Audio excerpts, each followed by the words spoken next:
உலகெங்கிலும் உள்ள தினமலர் நேயர்களுக்கு வணக்கம். சமீப காலமாக டெல்லி தமிழ்நாடு அப்படின்ற பேச்சு வந்து கொண்டிருக்கிறது. இதில் என்னென்னா நம்பிக்கையின்மை, பொய் அப்படின்ற விஷயங்கள் எல்லாம் பொது வெளியில் அரசியல் அரங்கில் முன்வைக்கப்படுது. தமிழக முதலமைச்சர் என்ற பொறுப்பில் இருக்கக்கூடிய திரு மு.க. ஸ்டாலின் அவர்கள் மத்திய நிதியமைச்சர் மேலே ஒரு குற்றச்சாட்டை வைக்கிறாங்க. நெல்லுக்கான மானியத்தை நிறுத்தக்கூடிய சொல்லை மத்திய அரசு பயன்படுத்தியது, அதை அனுப்புனாங்கன்னு சொல்லி முதல் குற்றச்சாட்டை வைக்கிறாரு. அதற்கு ஆதாரங்களும் இருப்பதாக சொல்கிறார். ஸோ மத்திய நிதியமைச்சர் நிர்மலா சீதாராமன் அவர்கள் பொதுவெளியில் வைக்க முடியுமான்ற ஒரு சேலஞ்ச் வைக்கப்படும் போது அந்த கடிதத்தை அவங்க பொதுவெளியில் வைக்கிறாங்க. கூடவே ஒரு பேட்டியும் கொடுக்குறாங்க.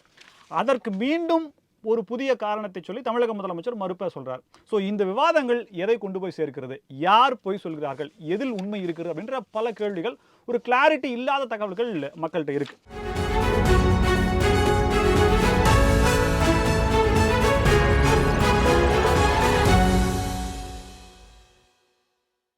இதை பற்றி விவாதிப்பதற்காக இரண்டு விருந்தினர்கள் நம்ம நிலையத்துக்கு வந்திருக்கிறார்கள். ஒருவர் ஆன்லைன் வாயிலாக இணைகிறார்.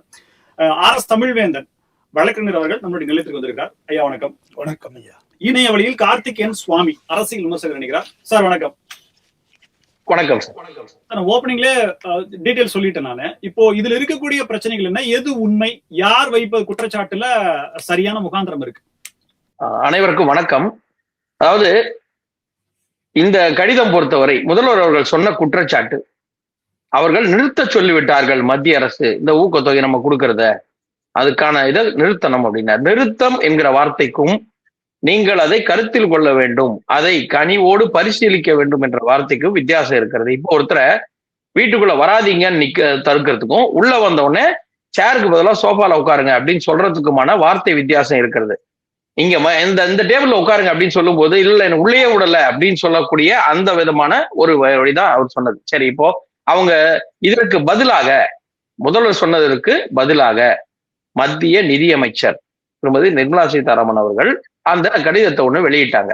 நீங்க இருக்கக்கூடிய அந்த கடிதம், எழுதின கடிதம் அப்படின்னு சொல்லி வெளியிட்டாங்க. அதுல எழுதினது என்ன, ரொம்ப தெளிவா ரிக்வஸ்ட் அப்படிங்கிற வார்த்தையை போட்டுதான் அவங்க எழுதியிருக்காங்க. we request you to consider, அதாவது இதை பரிசீலனை செய்யுங்கள், இப்படி செய்யலாம். இது எல்லா மாநிலத்துக்கும் சொல்லப்பட்டது. ஏதோ உடனே தமிழர்களை வஞ்சிப்பதற்காக, தமிழ்நாட்டுக்கு துரோகம் விளைவிப்பதற்காக அப்படிலாம் கிடையாது. அவங்க சொன்ன அந்த இடத்த நீங்க நல்லா புரிஞ்சுக்கணும். அவங்க என்ன சொல்றாங்க, ஏற்கனவே நம்மிடம் உபரியாக எல்லாம் இருக்கிறது. பேடி அண்ட் வீட் ரெண்டுத்துக்கும் சொல்றாங்க, கோதுமைக்கும் அரிசிக்கும். உடனே இவங்க இந்திக்காரங்களுக்காக கோதுமை சொன்னாங்கன்னு கிடையாது, பேடி அண்ட் வீட் ரெண்டுத்தையுமே சேர்த்து சொல்றாங்க. அவங்க என்ன சொல்றாங்கன்னா, கம்பேரிட்டிவ்லி ரெண்டுமே நீர் அதிகமா இருக்கக்கூடியது, இந்த நிலைமையில நம்மள்ட்ட கூடுதலா இருக்கு, நம்ம மற்றதையும் கருத்தில் கொள்ள வேண்டும். அதனால in view of the above, அந்த அமைச்சகம் கொடுத்திருக்கிற அந்த கடிதம், I request you to review the existing bonus policy of the state government and consider நிறுத்தம் என்பது not order, consider discontinuing the bonus on wheat and paddy, ஆனால் it is requested to that attention be shifted towards incentives to promote pulses, oil seeds and millets. அதாவது ஏற்கனவே உபரியாக இருக்கிறதுக்கு நீங்க கருத்தில் கொண்டு இதை கொஞ்சம் நிறுத்தி அதற்கு கொடுக்க பாருங்க, இதற்கு பதிலாக அதற்கு கொடுத்து, அதுங்கிறது தான் இந்த கடிதத்தின் சாராம்சம். சரி, இது இப்போ நேத்துதான் இவங்களுக்கு வந்துதா, இந்த கடிதம் இப்பதான் கையில கிடைச்சதா? இன்னைக்கு தேர்தல் பிரச்சாரத்துக்கு போது இவர் அதை யூஸ் பண்றாரு. ஏற்கனவே இன்னைக்கு 14 தேதி, நேத்து சொல்றாரு 10ஆம் தேதி அவர் பேசின கூட்டத்துல என்ன சொன்னாரு, அவர் தேர்தல் பரப்புரை நடத்தும் போது என்ன சொன்னாரு, தஞ்சாவூர்ல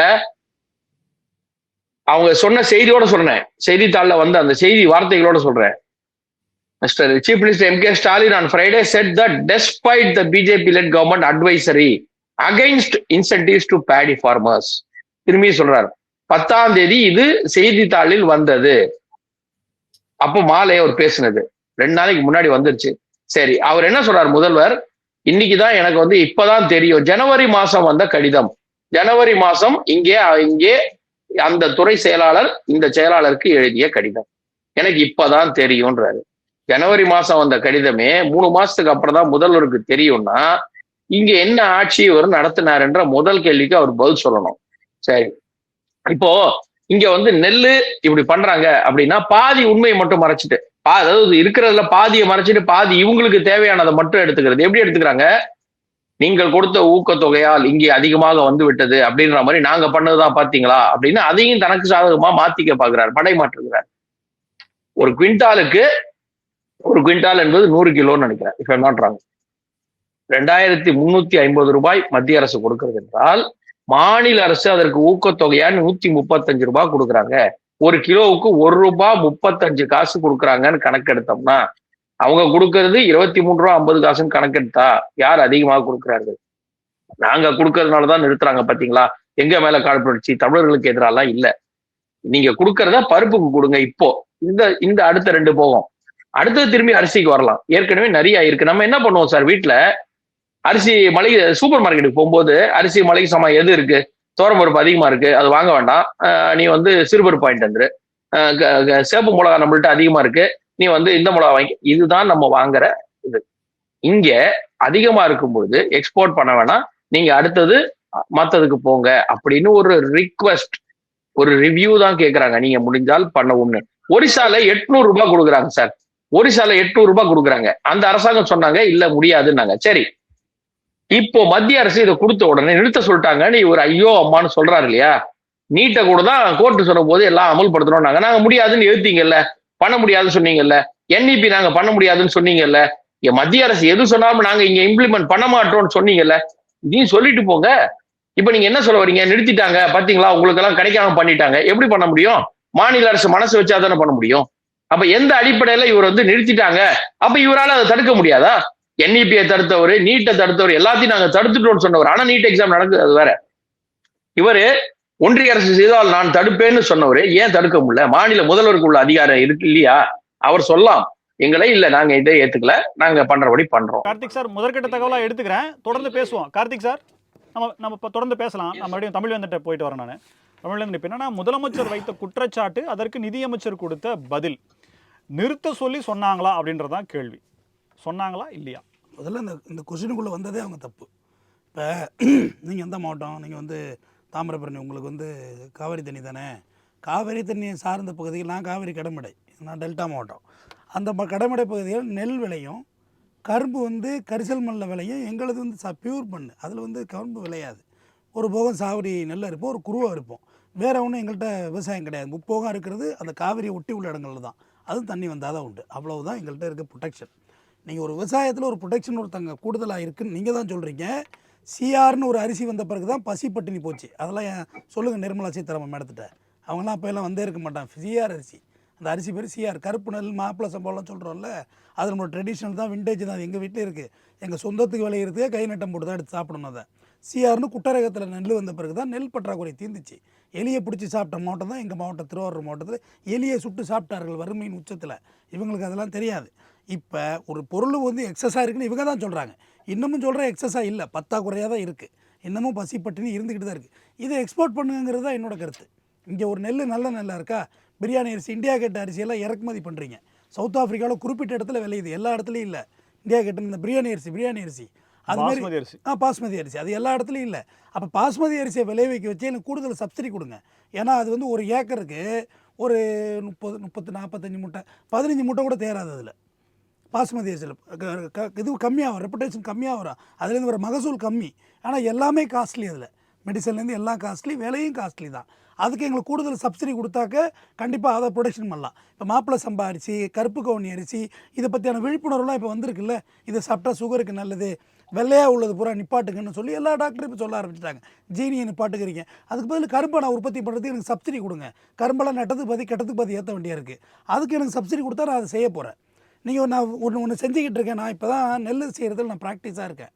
அதுதான் எனக்கு தெரியும். இப்போ திடீர்னு நீங்கள் நான் பருப்பு உற்பத்தி பண்ணுங்கடானா எனக்கு பருப்பை பற்றி எதுவுமே தெரியாதே. 2 வருடங்களுக்கு முன்னாடி தான் நம்ம விவசாயத்தை ஆரம்பிச்சோமா சார்? இல்லை எங்களுக்கு நீங்கள் வேணால் 2 வருடத்துக்கு முன்னாடி விவசாயத்தை பார்த்துருப்பீங்க வேடிக்கை ஃபேஸ்புக்கில். நாங்கள் தலைமுறை விவசாயம் தான் பண்ணிக்கிட்டு இருக்கோம். அப்புறம் என்ன எங்களுக்கு பருப்பு உற்பத்தியை பற்றி எங்களுக்கு நாலேஜ் கிடையாது. இப்போ நீங்கள் இவ்வளோ அறிவார்ந்த கருத்துக்கள் இல்லை, அறிவார்ந்து நான் பேசுகிறேங்க. இந்த அறிவார்ந்த கருத்தை முதலமைச்சர் ஏன் வைக்கலாம்? நீங்கள் பேசிட்டு வாங்க. அது இதுதான் தேவையில்லாத ட்விஸ்ட் பண்ணுறது. இங்கே விளையிறது சீதோஷன் லைன் இருக்குது. ஊட்டியில் தான் தேயிலை விளையும், கொண்டாந்து அடிவாரம் மேட்டுப்பாளையத்தில் வச்சிங்கன்னா விளையாது. காரணம் அதோட சூழ்நிலை. அது சீதோஷனில் இப்படி தான் விவசாயம் பண்ண முடியும். வால்பாறையில் தான் டீ எஸ்டேட் இருக்கும். தரையில் கொண்டாந்து வழுக்குப்பாறையில் வச்சிங்கன்னா 10 பைசாவுக்கு தேராது. நெல் ஒரு கிட்டத்தட்ட ஒரு 120 டேஸ் மேக்ஸிமம் வச்சுங்க. 120 டேஸில் ஒரு 30 நாளைக்கு மழை இருந்தால் போதும். ஆனால் கண்டினியூவாக இருந்தால் காலி. ஒரு 30 டேஸுக்கு ஒரு 2 நாள் மழை இருக்கணும். தேவைக்கு ஆற்று பாசனம் இருக்கணும், தேவைக்கு ஓவர்ஃப்ளோ தண்ணி திறந்து விடுறது இருக்கணும். இதுதான் ஒரு நெல் சாகுபடி. ஒரு பூமிக்கு ஒரு அந்தந்த இடத்துல இதுதான் விளையின்னு இருக்குது. இப்போ விழுப்புரம் மாவட்டங்களில் கரும்பு விவசாயம் பண்ணுவாங்க, ஏன்னா போர் இருக்குங்க.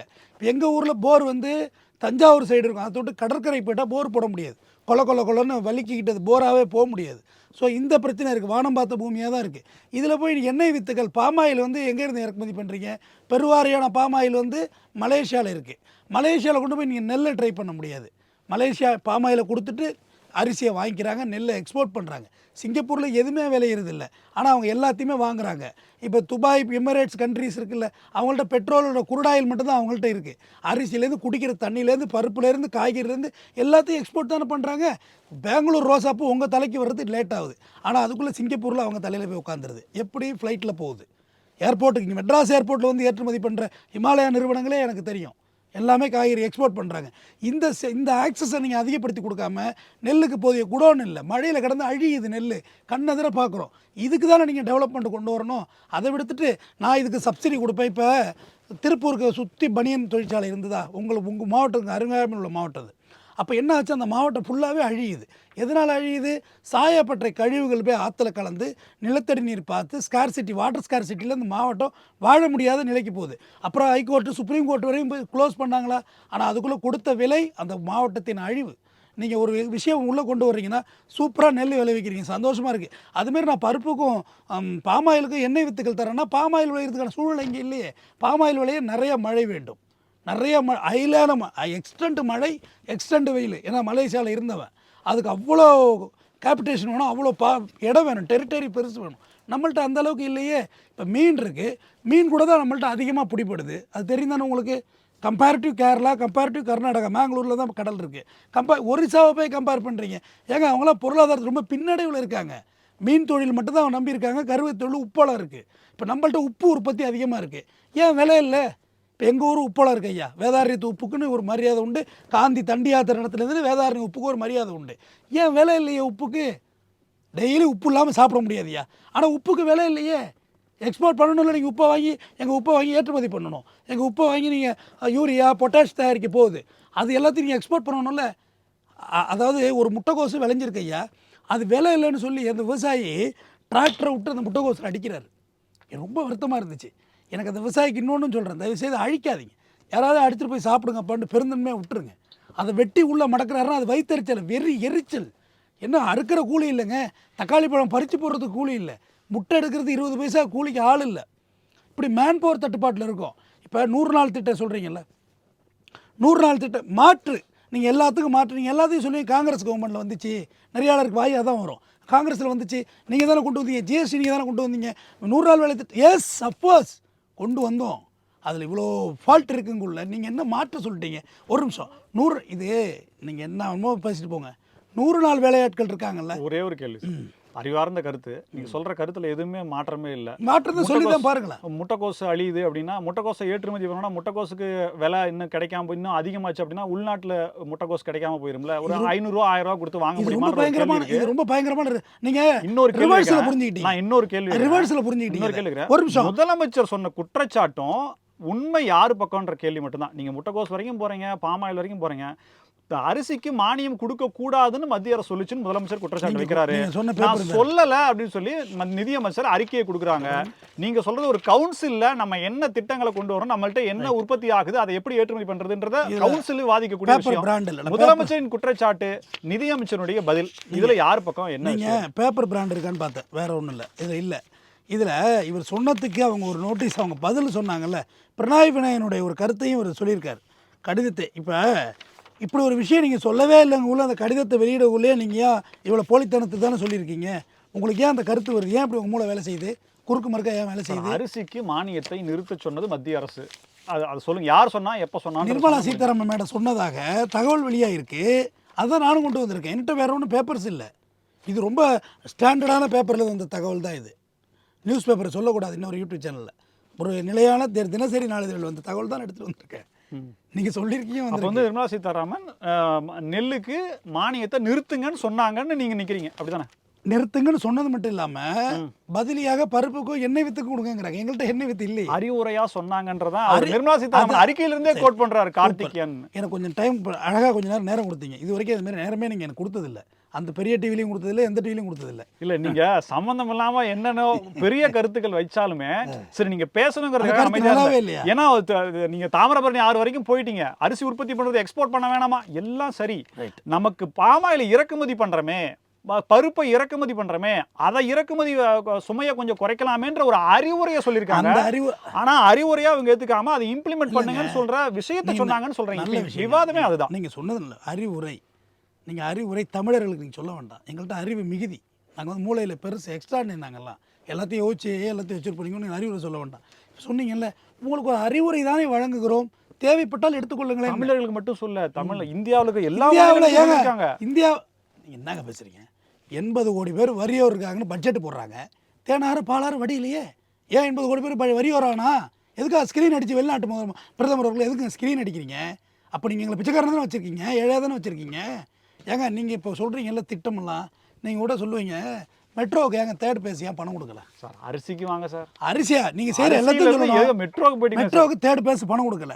தமிழ்நாடு அரசு கையிலேருந்து போட்டு இங்கே பாருங்கள், நீங்கள் கொண்டு வர்ற இந்த கோதுமை தர்றோம்னு சொல்லணும்னா கைத்தட்டி விசிலடிச்சு பண்ணுறாங்க பாருங்க, பான்றாக்கு வாயன், அதெல்லாம் இங்கே எப்பயே முடிச்சாச்சு. நீங்கள் சொல்கிற இந்த ஸ்கீம் எல்லாம் நீங்கள் வேணா கேட்கலாம். ஹோட்டலில் எச்சு பிளேட் எடுக்க தமிழ் வரவே இதெல்லாம் வரமாட்டான். இவன் அதெல்லாம் வளர்ந்தவன், எஜுகேட்டட். நீங்கள் செய்கிற வேலைக்கெல்லாம் இவன் வரமாட்டாங்க. மெட்ரோவில் தழங்க வெல்டடிக்கலாம் இங்கே வரமாட்டான். இவன் ஏன்னா இன்ஜினியராக நிற்கிற தயாராக இருக்கான். ஏன்னா அந்தளவுக்கு படிச்சுட்டு இருக்கோம். நீங்கள் சொன்னீங்களா அறிவுரை சொல்கிறோம்னு, நான் அதே தான் சொல்கிறேன். நீங்கள் மும்மொழி கொள்கை திருப்பி ஒரு விஷயத்தை ஒரு மித்து, பொது பொய் தானே மித்துன்னா, பொது பொய்யை வந்து நிஜமாக்குறது. நீங்கள் எனக்கு அறிவுரை தானே சொல்லணும். இது வேணா படிக்கலாம்ப்பா, பானிபூரி கடை வைக்கலாம் படிப்பா அப்படின்னு சொல்ல வேண்டியதானே. அதே மாதிரி இதையும் நீங்க ஏன் உனக்கு அதே மாதிரி இதையும் நீங்க ஏன் உனக்கு திரிக்கிறீங்க? லெஃப்ட் ஹேண்ட்ல டீல் பண்ணிட்டு போலாமே. ஏன் வந்து பொது வெளியில ஜனவரி 1ஆம் மாசம் அனுப்பிச்ச சர்க்குலரை ஏப்ரல் 10ஆம் தேதி வந்து சொல்லிட்டு இப்பதான் பார்த்தாரன்ற கேள்வி எல்லாம் ஏன் சரி, வைக்கணும்? இப்போ தான் பார்த்துருப்பாங்க. இதில் என்ன இருக்குது? ஏங்க தேர்தல் கேம்பெயினிங் நேரத்தில் அவங்கவுங்க நேரம் கிடைக்காம சுற்றிக்கிட்டு இருக்காங்க. இப்போதான் பார்த்தாங்கன்னா அந்த சார் 5000 ரூபாய் போட டைம் இருந்ததா சார்? சார் 5000 ரூபாய் போட டைம் இருந்ததா? இத படிக்க டைம் இல்ல, 5000 ரூபாய் போட டைம் இருந்ததா சார்? 15 ரூபா போட்டீங்களா? 15 ரூபாங்க. இல்ல ராத்திரியோட ராத்திரி 5000 ரூபாய் போட முடிஞ்சதா சார்? ராத்திரியோட ராத்திரி 5000 ரூபாய் போட்டாங்கல்ல சார்? கார்த்திக் சார் திரும்ப வர்றேன். இது ஒரு கேள்விகள் மறுபடியும் உங்கள்கிட்ட நான் வரேன். நான் இப்போ வந்து முதலமைச்சர் சொன்ன குற்றச்சாட்டு அதுல இருக்கக்கூடிய உண்மை என்ன அப்படின்றத கேள்வி. நீங்க மறுபடியும் எங்கெங்கயோ போறீங்க. முதலமைச்சர் குற்றச்சாட்டு வச்சாரு, இம்ப்ளிமெண்ட் பண்ண சொல்லி அவங்க நிர்பந்திச்சாங்கன்னு சொல்றாரு. ஆமா, அது இல்லன்னு சொல்றாங்க. அப்ப அது எதுக்கு? இல்லையா உண்மையா? அவங்க பதில் அளிச்சது அது அவங்களோட குட்டு வெளியே வந்துருச்சு. நெல்லுக்கு ஊக்கத்தை நினைச்சா மத்திய அரசு, நீங்க பதில் கொடுத்தீங்கல்ல, அந்த பேப்பர் வெளியிட்டீங்களா, அதுலயே வந்துருச்சு. பிரணாயவனோட குற்றச்சாட்டோட சேர்ந்துருக்கு. நிர்மலா சீதாராமன் முதல்வர் கேரள அரசு அதை ஏற்றுக்கொள்ளவில்லைன்றத நீங்க கோட் பண்றீங்க சார். இந்த கடிதத்தை வெளியிட்டதிலே அமைச்சர் நிர்மலா சீதாராமன் குட்டு விமலமாகி விட்டது என்று கூறியுள்ளார். சார் அதைத்தான் நான் சொல்றேன். நானே சொல்றேன், கேரள முதலமைச்சர் அதை ஏற்றுக்கொள்ளவில்லைங்கிறத தமிழக முதலமைச்சர் கோட் பண்ணிருக்காரு. அப்ப யாருமே நான் கேக்குறது யாருமே ஏத்துக்கிட்டாங்க. நீங்க இப்ப கேள்வி தமிழ்நாடு மட்டும் என்னன்னா- தான் எதுக்குன்னு சொன்னீங்களே சார் ஓகே சார், இப்ப முதலமைச்சர் சொன்னார்ல இம்ப்ளிமெண்ட் பண்ண சொல்லி அவங்க நிர்பந்திச்சாங்கன்னு, அது நடந்ததா இல்லையா? அது நிர்பந்திச்சிருக்காங்க. உண்மையா பொய்யா? எல்லாமே நிர்பந்தம் தானே. நீட்டு வேண்டாம்னாக்க விலக்கிய சொல்லி அந்த திரும்ப வர ஆர்டர்ல இருக்கு. தமிழ் கார்த்திக், இப்போ தமிழ்வேந்தர் சொன்ன பதில்கள் நீங்க எடுத்துக்கலாம். இப்போ ஏன் எக்ஸ்போர்ட் பண்ணக்கூடாது? ஒரு நெல்லை பயிர் பண்றதுக்காக இல்ல ஒரு தானியத்தை பயிர் பண்றதுக்காக பழக்கப்பட்ட விவசாயிகளை நீங்க ஏன் மாற்று விஷயத்துக்கு கொண்டு போறீங்க அப்படின்ற விஷயங்களை கொண்டு வர்றாங்க. இப்ப இதெல்லாம் இவருடைய பதிலா நீங்க எப்படி எடுத்துக்கிறீங்க? சார் முதல்ல சார் சொன்ன ஒரு விஷயத்துல இருந்து ஆரம்பிக்கிறேன். எங்களுக்கு அறிவு அதிகம், எங்களுக்கு யாரும் சொல்லித் தர வேண்டாம். அப்புறம் எதுக்கு பிரசாந்த் கிஷோரை 350 கோடி கொடுத்து கட்சிக்கு ஆலோசனை கூட்டு வந்தீங்கன்னு முதல்ல பதில் சொல்லணும். சரி தான், எதுக்கு வரேன்? அவர் சார் சொன்னாரு. தலைப்புக்கு இல்ல, இல்ல, சார் சொல்றேன். என்ன தமிழ்ல நான் பேசுறேன். தமிழ்ல இல்ல இல்ல சார் நம்ம தலைப்பு சொல்றேன். விவாதங்களை பேசுவோம். அவர் சார், வரேன். இல்ல, இல்ல. பேசணுமேன்றதுனாலதான் சரி, சரி, சரி, நான் நான் சொல்றேன். நம்ம அதுக்கான சரி, நான் விஷயங்களை சொல்றேன். பேசுவோம். ஓகே, நான் சொல்றேன்.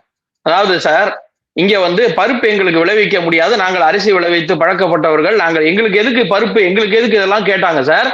2022 பிப்ரவரி மாதம் இவர் சொன்ன மாதிரி இந்தியாவின் மிக மூத்த பத்திரிகை, பிரபல பத்திரிகையில வந்து நான் சொல்றேன் சார், சம்பா விவசாயம் 65% வரக்கூடிய அந்த இடத்துல 65%ல கிட்டத்தட்ட 21,000 ஹெக்டேர், 90,000 ஹெக்டேருக்கு வந்து இவங்க போட வேண்டிய இடத்துல 21,000 ஹெக்டேருக்கு பருப்பு சாகுபடி பண்ணி அரிசியை விட அதிகமாக தஞ்சை பகுதியில் பருப்பு விளைந்தது.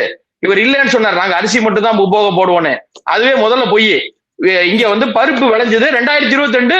நான் செய்தி உங்களுக்கு சொல்லுவேன், ஒரு பத்திரிகை பேரோட என்கிட்ட இருக்கு, பத்திரிகை இருக்கு. சரி, நான் வரேன். இப்ப இவங்க சொன்னதுல அவங்க சொன்ன விஷயம் என்ன, கன்சிடர் பண்ணுங்க. ரெவியூ பெட்டிஷன் ஒரிசால 800 ரூபாய் எங்களுக்கு போகும், மாநில அரசு கொடுக்கக்கூடிய 800 ரூபாய் போகும்னு சொல்லிட்டு அவங்க சொன்னாங்க.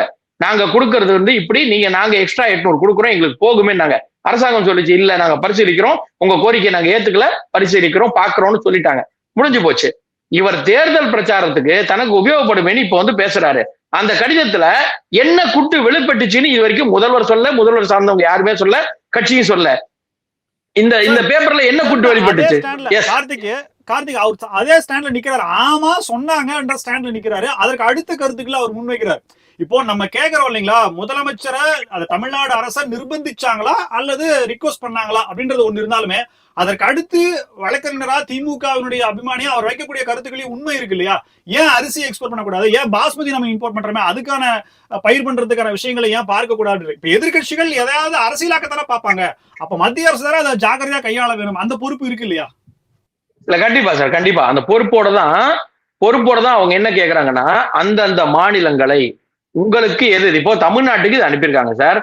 பக்கத்தூர்ல இப்போ கோதுமை விளையிற இடத்துல நீங்க கோதுமைக்கான, நல்லா திருப்பி சொல்றேன், நீங்கள் கொடுக்கக்கூடிய அந்த போனஸை தான் இவங்களுக்கு கொடுங்கன்னு சொன்னாங்க. உங்களை விளைச்சலை நிறுத்துன்னு சொல்லவே இல்லை சார். அந்த பேப்பரை நல்லா படிக்கணும். அவங்க விளைச்சலை நிறுத்து, அரிசி விளைவிக்கிறத நிறுத்திருங்க, எதுவுமே சொல்லல. கார்த்திக் சார், அதோட இம்பாக்ட் என்ன? இப்ப எனக்கு நெல்லு போட்டா எனக்கு மானியம் கிடைக்காது. ஆப்வியஸ்லி விவசாயி வேற என்ன மாற்று, எதுல மானியம் கிடைக்குது? ஒருவேளை பயிர் என் வீட்டுக்கு வரல அப்படின்னா மானியமாவது எனக்கு வருமே அப்படின்ற மாதிரியான ஆப்வியஸ்லி அவங்க மாறுவாங்க இல்ல, அதுதான நோக்கம். கரெக்ட். ஆனா சார், இதுல மொத்த மானியமும் நிறுத்தல சார். மாநில அரசு கொடுக்கக்கூடிய 130 ரூபாய் மானியத்தை தான் பரிசீலனை பண்ண சொன்னாங்க.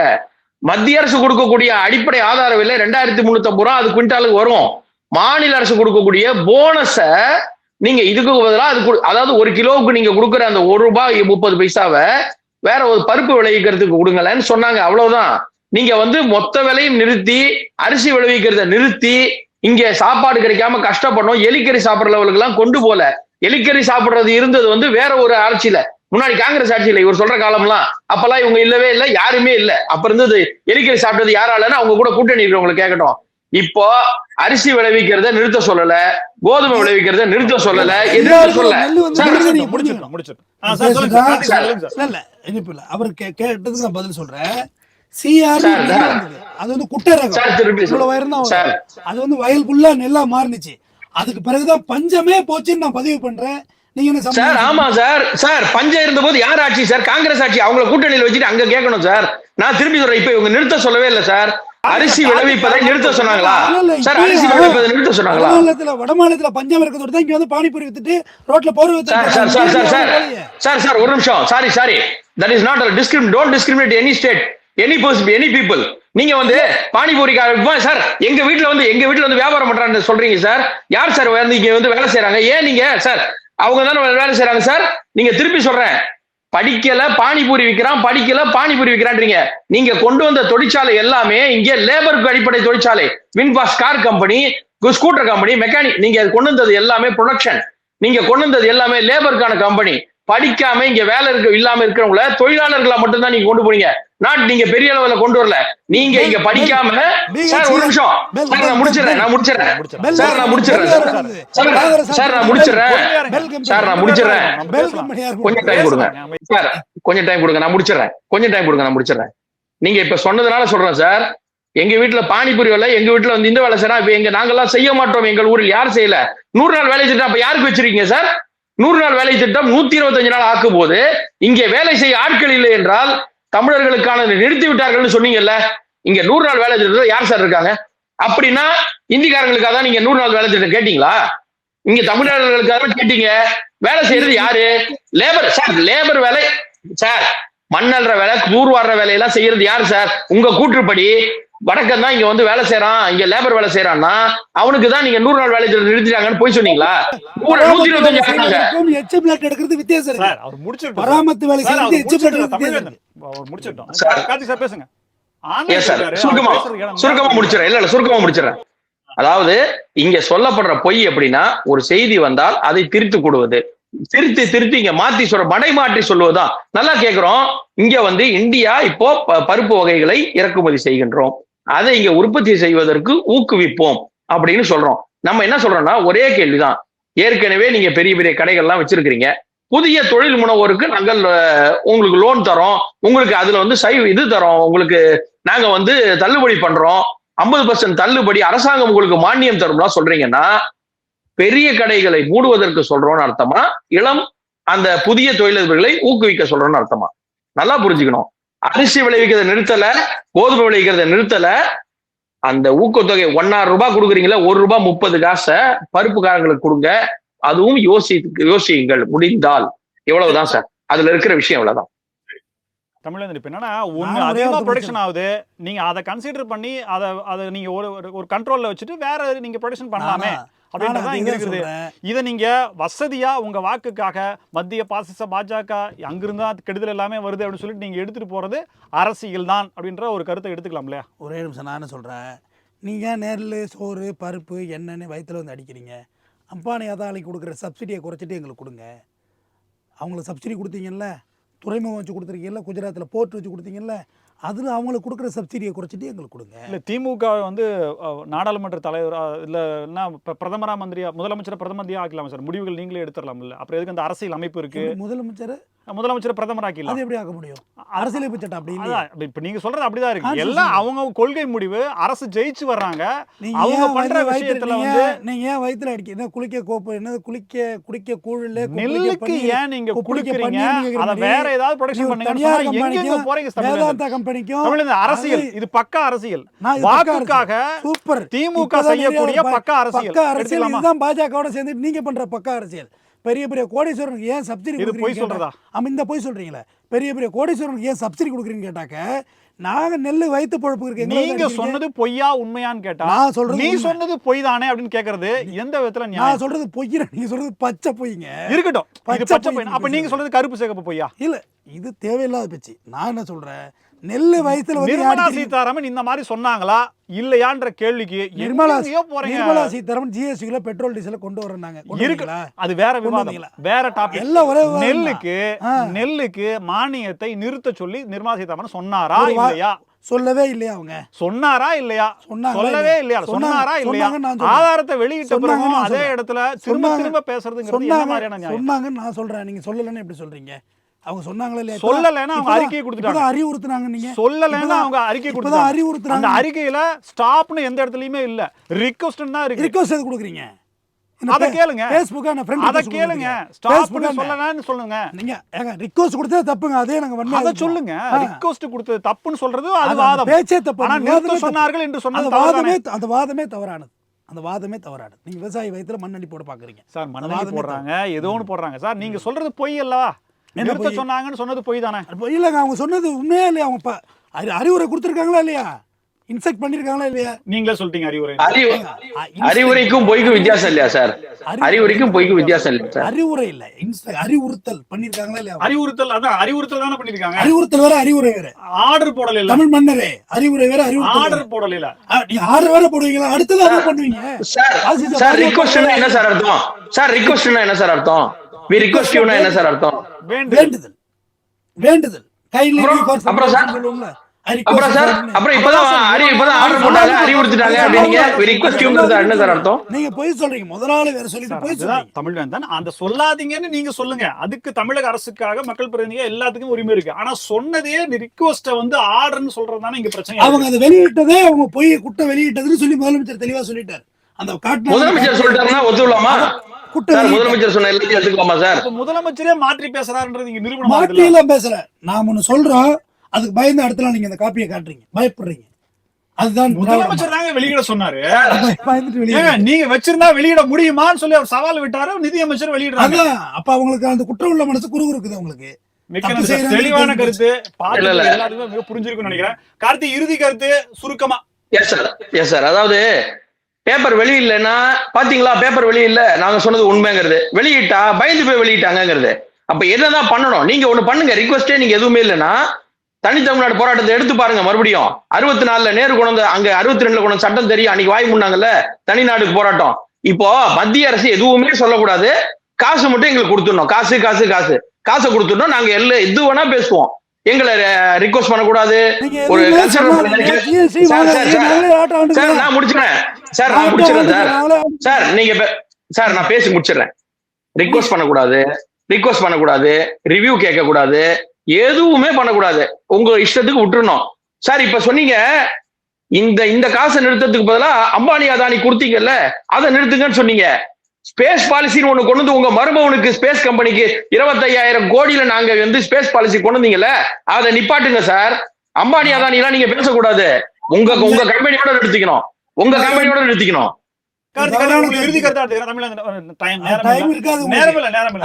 திராவிடர் மாடலுக்கு கேட்க டைம் இருக்காது.